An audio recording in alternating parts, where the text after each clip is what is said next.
우리가 변해야 화목하게 산다. 오늘 변화산 토크를 맡은 학원 복음화 협의를 섬기고 있는 민병호 목사입니다. 오늘 제가 함께 나눌 주제는 청년 단기 선교 이렇게입니다. 선교는 하나님이 제일 기뻐하시는 일이다. 선교는 교회가 꼭 해야 될 일이다. 선교는 선교사가 아니라 하나님이 하신다. 하나님이 하시는 일에 우리가 순종하는 것이다. 선교는 헌신이다. 선교는 선교다.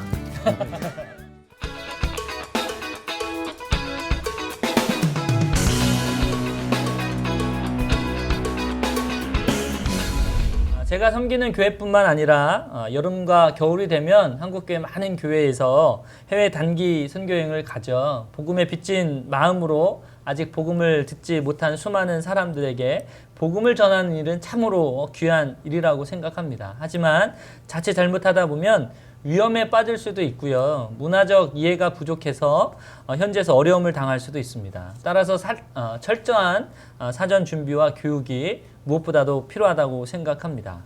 그리고 왜 우리가 이런 단기 선교 여행을 가는지 정확한 목적과 이유도 있어야 선교 여행의 의미가 있지 않나 생각을 해봅니다. 먼저 원칙이 중요한데요. 선교 목적을 잘 설정하는 것이 중요합니다.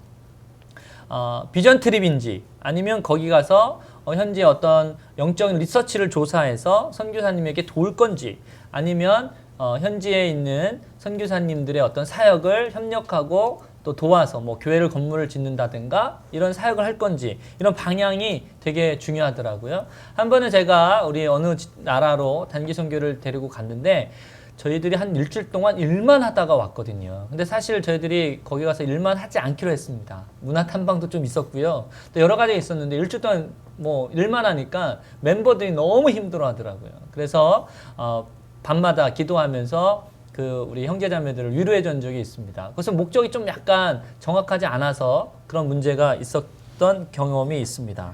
그리고 현지에 대한 정확한 정보 수집이 필요합니다.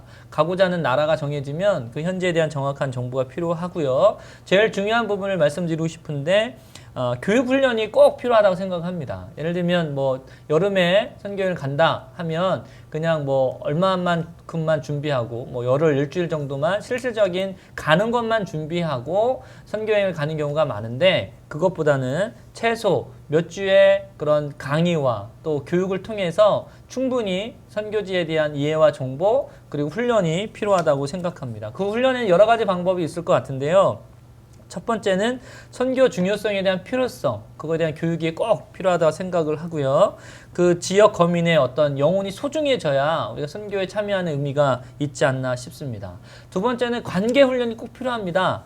그래서 사소한 것까지 세분하게 이렇게 나누어서 관계 훈련이 필요한데 공동체 생활에 관련된 관계 훈련, 대화 말, 또 생활 훈련 이런 게 필요하고요. 그리고 전도 훈련인데요. 뭐 한국에서 이렇게 또 우리나라에서 또 개교에서 전도 훈련들이 해외 선교 여행 가기 전에 잘 안 하는 것 같더라고요. 근데 저는 필요하다고 생각합니다. 그래서 개인 전도 훈련 꼭 필요하다고 생각하고 또 그룹 전도, 뭐 다양한 전도를 충분히 여기서 해봐야 자신감이 붙어서 현지에서도 가능하다고 생각을 하고요. 심지어는 뭐 극기 훈련도 필요합니다. 예를 들면 뭐 제 경험은 아닌데 제가 아는 목사님이 태국에 단기 선교를 갔는데 일주일 동안 우리 형제자매 씻지를 못한 거죠. 그러니까 막 원성이 하늘을 찌렀는데 마침 하늘에서 비가 내려서 그 빗물로 이렇게 모든 샤워를 했다는 이야기도 들었습니다. 근데 그걸 충분히 훈련이 되고 인지가 되면 감사가 있는데 그렇지 못한 경우는 불평과 원망이 생길 수도 있습니다. 그리고 무엇보다도 안전교육이 필요합니다. 이 부분은 우리 한국위기관리재단이라는 그런 사단법인이 있습니다. 거기에 의뢰를 하시면 전문 강사가 와서 어떻게 대처해야 되는지 위기에 따른 뭐 피랍이 된 경우 여러 가지 문제가 됐을 때 어떻게 우리 외교통상부나 또 뭐 대사관이나 도움을 받을 수 있는지 충분한 위기관리 그런 교육이 필요하다고 생각합니다. 그리고 선교여행 갔다 와서 단순히 뭐 즐거운 걸로 끝나는 것이 아니라 우리 사후관리가 필요하죠. 선교 여행 후에 계속된 후속 모임이 필요합니다. 선교지에 대한 기도 모임이 필요할 것 같고요. 그리고 교회 내 기존 어떤 선교지 모임이라든가 또 청년들에게 계속되어지는 어떤 선교 헌신 유도도 선교여행의 후속 프로그램 중요한 프로그램이라고 생각합니다. 그래서 이번 여름에 또 2016년 7월 8월 또 겨울에 단기 선교를 많이 가는 우리 지역교회가 많이 계실 것 같은데요. 우리 모든 우리 청년들이 단기 선교에 가서 선교사가 되지는 않지만 현장을 경험하고 또 그거에 대한 하나님 주어주신 마음이 있으면 또 선교사로 부르심을 받은 그런 친구들 확신하고 확인받는 그런 사역이 단기 선교가 아닌가 생각합니다. 하나님 마음을 갖는 그런 청년들이 많아져서 선교사님들이 우리 한국교회에서 더 많이 나오기를 소망하면서 지금까지 비타민 목사 민병호 목사였습니다. 감사합니다. 항상 청년들을 위해서 헌신하고 희생하고 예, 정말 비타민 목사님으로서 희망을 주고 꿈을 심어준 우리 민병호 목사님, 이번 주 주제는 해외 단기 선교에 대한 말씀이셨습니다. 이 말씀을 가지고 우리 같이 토의하기 원하는데요. 우리 소개하고 시작하도록 하겠습니다. 안녕하세요. 대전성지교회 심상현 목사입니다. 안녕하세요. 세종배단위교회 남보현 목사입니다. 반갑습니다. 샬롬 비전 머슴 백광현 목사입니다. 청년들의 영원한 비타민 목사 학원복음화 예배 민병호 목사입니다. 네, 저는 오늘 사회를 맡은 박근식 목사입니다.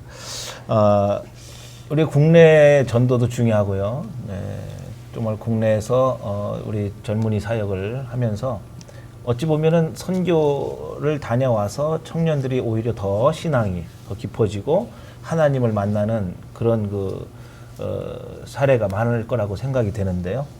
각 교회마다 이제 2016년도 여름방학을 이용해서 그리고 또 겨울방학을 이용해서 이제 해외 단기 선교를 기획하고 준비하고 있을 텐데요.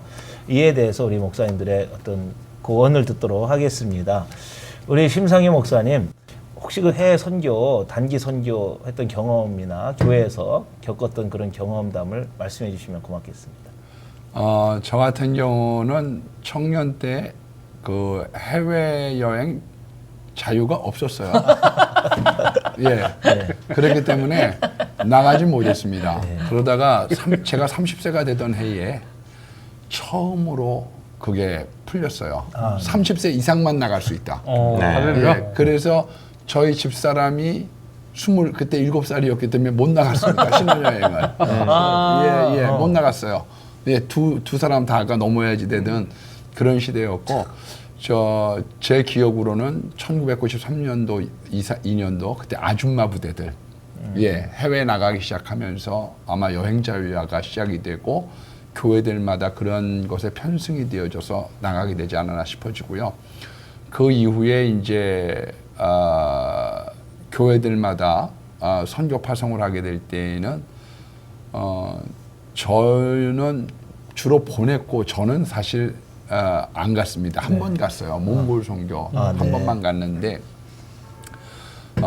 먼저 제일 중요한 거는 안에 있어서의 성령 충만이라고 생각해요.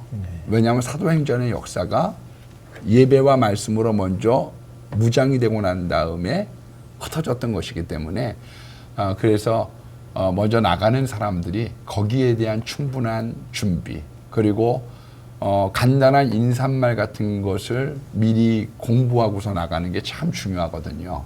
예, 그래서 그런 사전의 준비와 거기에서의 좋은 조인트를 통해서 정말 그들에게 젊은 가슴에 선교의 열정을 심어주는 계기가 절실하지 않나 싶어집니다. 네, 그렇습니다. 이제 선교를 나갈 때 보통 선교 여행을 우리가 이제 단기 선교라고 이렇게 이름 붙여서 나갈 경우에 정말 간 사람도 그렇고 또 그 현지 선교사님들도 그렇고 이제 이 뭔가 목적과 이유가 불분명하기 때문에 어려움을 겪고 서로가 실망하는 그런 경우도 종종 있는 것 같은데 우리 신 목사님 성령 충만해야 되고 문화와 그 기초 언어를 준비해서 정말 선교 단기간이지만은 그래도 선교를 할 수 있는 그런 준비가 필요하다 하는 말씀 해주셨습니다.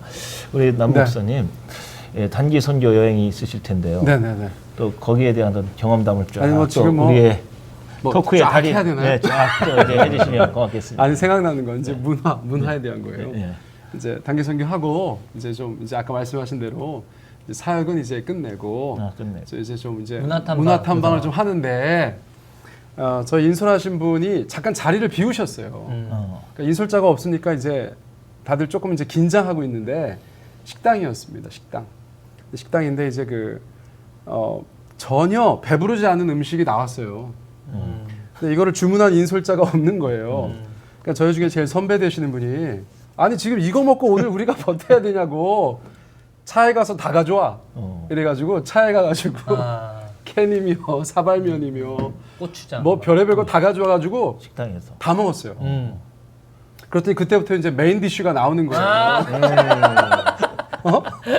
근데 저는 그때를 생각하면 지금도 너무 민망해가지고요. 어쩐지 저희가 뭘 먹고 있는데 그 현지 식당에 있는 스태프들이 너무너무 의아해하는 거예요. 저 사람들 왜 저러지? 저 사람들 왜 메인 저러지? 요리 이런 조금씩 표정으로. 나올 건데. 그 다음부터 나온 게 막 뭐 양고기 뭐 이런 거였어요. 근데 정작 그게 너무 배가 불러가지고 우리가 못 먹었고 그 선배는 저희한테 그로부터 한 10년 이상 저희한테 계속 찍혔어. 그때 말이야 뭐 알지도 못하면서 말이야 무슨 캔 가져오라고 라면 먹자고 하고 말이야 그랬던 분 리더십을 인정할 수 없다고 우리가 농담하고 그랬거든요. 그래서 말씀하신 여러 개 중에 포함되어 있잖아요. 그 현지 문화에 대해서 저희가 아주 이해를 하고 있지 않으면 가가지고 아주 엉뚱한 일 겪더라고요. 그래서 그런 면에 있어서는 아주 차분하게 잘 준비하는 그런 선교 여행 되었으면 좋겠다 그런 생각 듭니다. 그 당시에 선교 활동했던 것은 그 선배 때문에 잊진 않겠네요. 잊혀지지 않죠. 10년 동안 고맙겠네요. 네. 10년 동안 갈궈야 되니까. 자, 우리 병 목사님 네. 인도네시아 선교사님으로 이렇게 헌신을 하셨는데 선교에 대해서 많은 말씀을 하실 수 있을 것 같아요. 쫙 좀 부탁드리겠습니다. 단기 선교하고 연관해서는요. 저는 그 단기 팀을 많이 받지는 못했어요. 왜냐하면 필리핀, 태국, 중국 이렇게 가까운 데는 많이 가시는데 인도네시아는 다른 나라하고 엮이지 않아서 오시는 분들이 저희 때는 그렇게 많이 없었습니다. 제가 93년부터 2000년까지 현장에 있었는데 그러면서도 보면은 우리 민 목사님 강의에서 다 말씀을 해주셨지만은 소풍에 비유하면 어쩔지 모르겠지만 우리 어려서 소풍 자체가 깊은 것보다도 소풍 가기 전에 들뜬 마음, 먹기 힘들 때 김밥 먹는 거 이런 생각 많이 한 것처럼 그 쇼텀 미션 자체도 중요하지만 준비와 그 후속 조치가 굉장히 중요합니다. 그래서 정말 현지에 대한 사랑, 또 영혼을 품는 성령 충만 이런 준비가 많이 되면 많이 될수록 이 팀이 준비하고 왔고 하나님의 은혜가 크게 임하고 또 본인들에게도 큰 감동과 결단들이 있구나 하는 것을 느끼게 되었는데 그게 부실하다 보면은 자꾸 엇박자가 나고 어려운 문제가 생기는 걸 많이 봤거든요. 그래서 준비하는 것, 사후 조치하는 것 중요하다는 말씀하고 하나는 오늘 청년의 단기 미션에 대해서 말씀하셨지만 지금 2016년에 선교 현장의 키워드라고 한다면 실버하고 프로페셔널이라는 두 단어예요. 그래서 꼭 젊은이들에게만 이걸 국한시키지 마시고 이제 은퇴하신 실버들, 전문인들 같이 연합하셔서 오실 수 있다면 노인들하고 같이 다니면은 우리 젊은 사람들 분위기 망가져 이럴 수 있을지 모르는데 전혀 그렇지 않습니다. 그래서 같이 팀을 이루어서 가시면은 참 좋겠다. 교회에 있는 선배들, 어른들 한번 같이 팀을 엮는 2016년에 한번 기획하셨으면 어떨까 이런 생각이 듭니다. 네, 그렇습니다. 우리 실버 되시는 분들 연륜과 경륜 그리고 신앙의 깊이 굉장히 중요하죠. 젊은이들과 같이 믹싱해가지고 같은 팀을 꾸린다는 거 정말 아름다운 계획을 말씀해 주신 것 같아요. 이 방송을 보시는 분들이 아마 그런 계획을 하는데 도움이 될 것 같고요.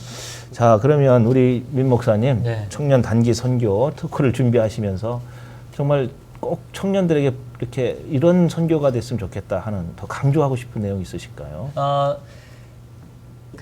제가 이제 경험이 하나 있는데 문화에 대한 이해가 정말 중요한 게 있었어요. 왜냐하면 이제 예를 들어 비국으로 동남아 비국으로 저희가 이제 단기 선교를 갔는데 거기 이제 현지 우리를 가이드해 주시고 우리를 맞아 주신 선교사님이 그 현지 문화를 좀 이해하는 차원에서 막 정글을 데리고 가서 막 여러 가지를 체험을 시킨 거예요. 뭐 땅굴도 들어갔다 나오고 막 그러니까 형제들은 그냥 어떻게 하겠는데 자매들은 이제 무섭죠. 아무래도 땅굴 들어가야 되고 뭐 여러 가지 그 이렇게 함정 같은 거 이런 거를 건너야 되고 하니까 근데 어떤 한 자매가 이제 못 하겠다는 거예요. 못 하겠다 하니까 이 팀이 전체가 막 분위기가 좀 그렇죠. 뭐 많지도 않은데 못 하겠다고 하니까 근데 제가 그때 왜 그렇게 했는지 저도 이해는 못하겠는데 그 친구가 마음에 상처가 있었는지 지금 생각해 보니까 그래서 야 선교사님이 이유가 있으니까 우리가 이 문화를 체험하러 하는 거니까 우리가 먼저 순종하고 피드백은 저녁에 하자.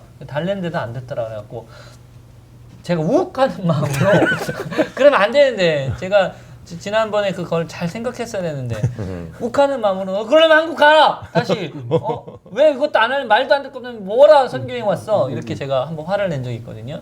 근데 이제 그 친구가 울면서 그걸 억지로 했어요. 억지로 했는데 이제 밤에 분위기가 안 좋죠. 그러니까 그 며칠 동안의 어떤 사역이 되게 힘들더라고요. 그래서 충분한 현지 그 선교사님과의 커뮤니케이션. 왜냐하면 선교사님들이 바쁘다 보니까 뭐 잘하겠지라는 생각 때문에 그냥 적당히 얘기하시는 경우도 있거든요. 그래서 꼼꼼히 해야 될 사역들을 체크하고 저희들이 이렇게 준비하면 됩니까? 이런 내용입니까? 이렇게 하는 게 현지에 가서 당황하는 일이 없는 것 같아요. 저는 이런 경우 몇 번 있거든요. 그러니까 문화적인 이제 차이가 있고 선교사님은 당연히 잘하겠지라는 생각을 좀 하시는 것 같고 그래서 그런 어려움이 좀 있는 것 같아요. 네, 그렇습니다. 선교는 우리 그 한국 내에서 국내에서 이루어지는 일이 아니기 때문에 해외에서 일어나는 일이기 때문에 위험 사항도 많고 문화적인 어떤 그 충격도 있고 또 위험 요소도 있고 하기 때문에 정말 잘 준비해야 된다고 생각하고 저는 그 선교사님과 그 선교 인솔하는 그 책임자하고 정말 긴밀하게 디테일하게 선교 일정을 짜야 된다고 생각해요. 그리고 목적과 이유를 분명히 해가지고 선교를 떠나야 되지 그냥 뭐 청년들 뭐 신앙 뭐 훈련이나 뭐 선교 훈련차 이렇게 간다면 정말 그 어려운 문제들이 더 발생할 것 같은 생각이 들거든요. 그래서 예를 들어 의료 선교다 그러면 우리 그 전문적인 지식은 없더라도 의사나 간호사가 반드시 참여하고 그다음에 약 그 밑에 단원들은 약 조제하는 것도 좀 배우고 같이 가서 기본적인 응급 처치 같은 것도 배우고 뭐 이렇게 해서 가서 자기들이 역할을 할 수 있도록 해줘야 되지 않을까. 자, 우리 단기 선교 팀에게 우리 목사님들이 조언해 주실 말씀이 있으실 것 같은데요. 우리 신 목사님. 네.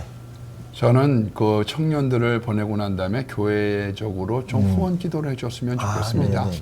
예, 그래서 참 어떤 면에서 순발력이 참 필요하거든요. 어떤 상황이 어떻게 전개될지 모르는 곳에 낯선 곳에 가기 때문에 그래서 교인들, 교회 자체가 좀 후원 기도해 줬으면 좋겠고요. 좀 중복되는 일이 있지만 저희가 청년들하고 어떤 어른들하고 같이 이렇게 보낸 적이 있어요. 그때 이제 저도 참석을 했는데 어른들의 마인드에는 몇몇 분들은 여행으로 생각을 하고 있어요. 예. 청년들은 선교로 생각하고 있고 그러다 보니까 가서 돈 내고 죽도록 고생했다 이래가지고요. 그게 갔다 와서 시험 든 분이 한 2명쯤 돼서 그것 때문에 좀 어려웠던 적이 있었거든요. 그런데 아까 우리 백 목사님께서 고견을 말씀해 주신 것처럼 전체의 그런 분위기를 갖고 어른들과 함께 하는 그런 프로그램도 굉장히 좋습니다. 저희가 해보니까. 그런데 그런 겉도는 일이 없도록 그렇게 준비했으면 바람직하겠다 싶어요. 네, 모든 그 하나님의 사역은 기도로 시작해서 기도로 마쳐야 되고 선교도 마찬가지일 것 같아요. 그리고 자녀들을 해외에 보내놓고 부모들이 기도 안 하면 안 되잖아요. 네, 교인들이 후원 기도로 해서 그 선교 사역지에 정말 하나님의 임재와 하나님의 역사하심을 경험하고 돌아올 수 있도록 또 선교지에는 또 하나님이 강력하게 역사하지 않아요. 그러니까 그런 기회를 통해서 신앙적 성장이 이루어지도록 후원 기도하는 것 정말 중요한 지적해 주신 것 같아요.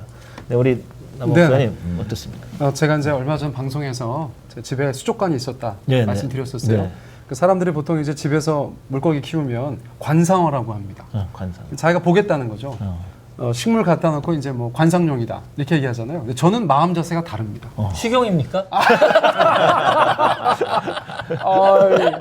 식용 아니고요. 제가 드리고 싶은 말씀은 뭐냐면 이제 관상용이다라고 하는 순간 그게 저를 위해 있는 거예요.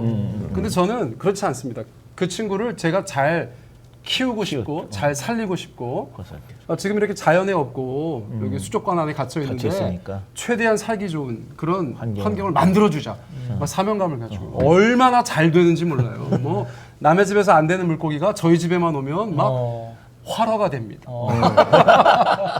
제가 드리고 싶은 말씀은 뭐냐면 이게 누구를 위한 거냐는 거죠. 예, 누구를 위한 것이냐. 이게 단기 선교라는 말이 있다는 것은 장기 선교사님이 계시다는 거거든요. 이제 필드에 계신 현장에 계신 선교사님께서 가지고 계신 여러 가지 사역적인 필요 또 직접 못 하시는 부분들 한국에 있는 교회들 가운데 좀 도와주시면 좋겠다고 하셨던 것들에 대해서 저희가 좀 돕는 그래서 그분의 장기적인 선교를 지원할 수 있는 그런 형태가 되면 좋겠다. 네. 저는 그런 생각 들고요. 뭐 교회 이름 내려고 뭐 기타 등등 다른 여러 가지 순수하지 못한 목적을 가지고 현장에 나가지 않는 게 좋겠다. 저는 그런 생각이 들고 사소한 거긴 하지만 저는 좀 경험을 했던 것이 인솔자 전도사님들 이제 포함해서 학생들을 몇 번 이제 보냈었는데 전도사님들께서 비행기 날짜 확인을 잘 못하셔가지고 제때 못 돌아오는 일이 벌어지는 거예요.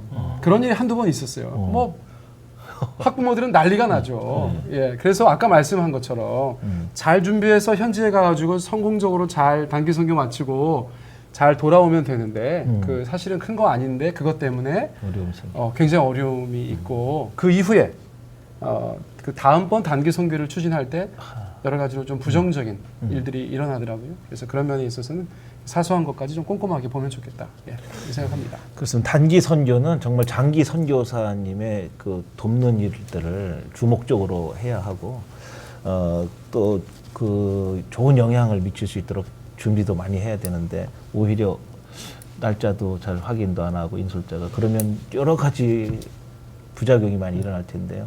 우리 백 목사님 그런 경험이나 뭐 네. 조언 부탁드리겠습니다. 역시 우리 남 목사님 해주신 말씀이 정말 중요한 말씀입니다. 단기 선교라는 얘기는 장기 선교사가 있는 곳에 주로 가게 되거든요. 그러면 목적을 너무 거창하게 잡으시지 않으셨으면 좋겠어요. 그냥 뭐 선교사님 댁에 뭐가 무너졌는데 교회에 뭐가 필요한데 오늘 이거 하나 하러 간다. 그리고 그곳을 위해서 많이 기도하고 첫 번째 목적이 장기 선교사님을 격려하는 일이었으면 참 좋겠어요. 선교사님 가정의 자녀들 중에 어떤 아이가 무슨 영어가 좀 약하다든지 무슨 바이올린을 배우고 있다든지 피아노를 배우고 있다든지 그러면 그 선생님이 나는 이번에 가서 그 아이 사랑하고 세워주는 일 하고 올 거야 이런 목표 하나를 기본적인 목적에다 하나 더 잡는 것. 또 선교사들은 제일 필요한 것이 한국말을 잘 못합니다. 그래서 선교사님들 우리 담임 목사님보다 설교 잘 못하시더라도 선교사님의 어눌한 말씀이지만 우리에게 말씀 전해주세요, 간증해주세요 하고 그분에게 막 자꾸 말할 수 있는 기회를 드리고 정말 우리가 은혜 받으려는 자세로 들으면 정말 눈물 나는 간증들이나 우리를 깨우는 말씀이 많거든요. 우리가 잘 그분의 말씀을 받아주는 것만도 그분에게 큰 격려가 되는 일이에요. 그러니까 늘 머릿속에 우리는 여기서 일하고 가는 것이 아니라 이 선교사님, 장기 선교사님을 세워드리러 왔다. 이 사역에 힘이 되러 왔다. 이런 생각을 항상 하면서 그 위주로 생활한다면 또 너무 많은 목적을 가지고 내가 뭐 예를 들어서 뭐 태국이면 태국을 갈아엎고 올 거야 뭐 이런 얘기가 아니라 그런 큰 꿈을 가지시되 내게 맡겨주신 작은 일에 충성한다는 자세로 그렇게 다녀오면은요 정말 단기 선교 여행이 알찰 수가 있다. 이런 말씀 드리고 싶어요. 네, 역시 그 선교사 현장에서 선교 경험을 말씀해 주시면서 정말 우리 피부에 딱 와닿는 말씀을 해 주셨어요. 정말 한번 가가지고 뭐 하나님 놀라운 역사를 일으키겠다 이런 거는 아닌 것 같고 정말 그 선교사님을 정말 최대한 돕고 격려하고 위로하고 세워드리는 좀 그런 아름다운 단기 선교가 됐으면 좋을 것 같으네요. 우리 민 목사님. 네. 저는 뭐 오늘 제 준비한 내용도 그렇지만 철저한 준비가 중요할 것 같아요. 그러니까는 뭐 많은 교회들이 그래도 준비를 하고 간다고 하지만 좀 좀 빠지는 게 많이 있거든요. 그래서 저는 이런 비유가 맞는지 모르겠는데 결혼식을 위해서라도 뭐 몇 개월 전부터 집을 구하고 막 준비하잖아요. 그래서 당일을 위해서 한날을 위해서도 그렇게 준비하는데 청년들한테 결혼하는 청년들한테 제가 결혼 당일날을 위해서가 아니라 결혼 생활을 해서 기도를 많이 좀 심어라 이런 얘기를 꼭 하거든요. 그래서 단기 선교를 가는 우리 많은 교회들 우리 계시다면 무엇보다 철저한 사전 준비, 사전 교육. 그래서 현장에서 이렇게 뭐 일어나는 여러 가지 대처할 수도 있고 거기에서 은혜 받을 수 있는 그러니까 철저한 준비가 철저한 그 선교행으로 이어진다 이런 말씀을 좀 드리고 싶습니다. 네, 우리 한국에서 그 선교지의 현장은 잘 몰라요. 선교사님, 현장의 선교사님이 가장 잘 알죠. 저는 그렇게 했으면 좋겠어요. 그 현장에 있는 선교사님이 단기 선교팀을 맞을 준비를 다 하고 그 다음에 요청을 하면 여기선 그대로 따라가서 그대로 선교사님이 하시는 대로 인도하는 대로 선교가 진행돼야 정말 그 선교사님에게도 도움이 되고 선교지에도 도움이 되고 또 질서도 잡힌 선교가 될 것 같고 또 한 가지는 좀 그렇게 한번 맺었다면은 지속적으로 갔으면 좋겠다. 한 번만 가는 게 아니라 그러면 열매가 맺혀지는 걸 보고 또 그 다음에 갔을 때 더 좋아지는 걸 보고 하면서 더불어서 함께 성장하는 그런 선교 시스템도 좋겠다는 생각을 가져봅니다. 우리 구호하고 마치도록 하겠습니다. 우리가 변해야 화목하게 산다. 변화산 야! 오늘은 여러분들과 함께 섬김과 낮아짐이라는 영성 주제 중심으로 생각해 보려고 합니다. 무슨 교회당 회장님이 오셨다고. 당신이 지금 비를 들어야지. 방송에서 깨알같이 자기 자랑을 아니 네가 참 부럽다. 관심사병이네. 교회에서 관심이